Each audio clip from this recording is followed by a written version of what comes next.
PSC മെമ്പർമാരുടെ ശമ്പള വർധനയിൽ എതിർപ്പുമായി മുതിർന്ന CPI നേതാവ് C. ദിവാകരൻ. PSC തന്നെ ആവശ്യമുണ്ടോ ഇല്ലയോ എന്ന് പഠനം നടത്തണം.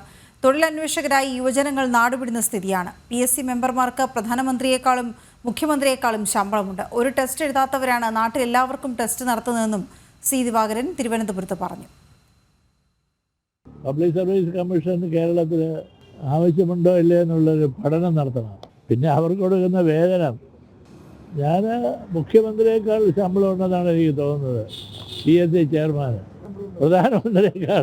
പ്രധാനമന്ത്രിയേക്കാൾ മുഖ്യമന്ത്രിയേക്കാൾ അതിനെ ന്യായീകരിക്കുന്ന ചില ശബ്ദങ്ങൾ ഞാൻ കേട്ടു. അത് നിർഭാഗ്യകരമായിപ്പോയി. ആളുകളുടെ പരാതി, ഈ PSC മെമ്പർമാർ വലിയ കാര്യമൊന്നുമുള്ളവരല്ല. അവർ ടെസ്റ്റൊക്കെ എഴുതി പാസ്സായി വന്നവരൊന്നുമല്ല. ഒരു ടെസ്റ്റ് എഴുതുന്നവരല്ല. പാർട്ടി ഓഫീസിൽ കൊടുക്കുന്ന പേര് അനുസരിച്ച് അവിടെ നിയമനം നടത്തണമല്ലാതെ ഒരു ടെസ്റ്റ് എഴുതാത്തവർ കേരളത്തിലെ മുഴുവൻ പിള്ളേരെയും ടെസ്റ്റ് എഴുതി പഠിപ്പിക്കുകയാണ്.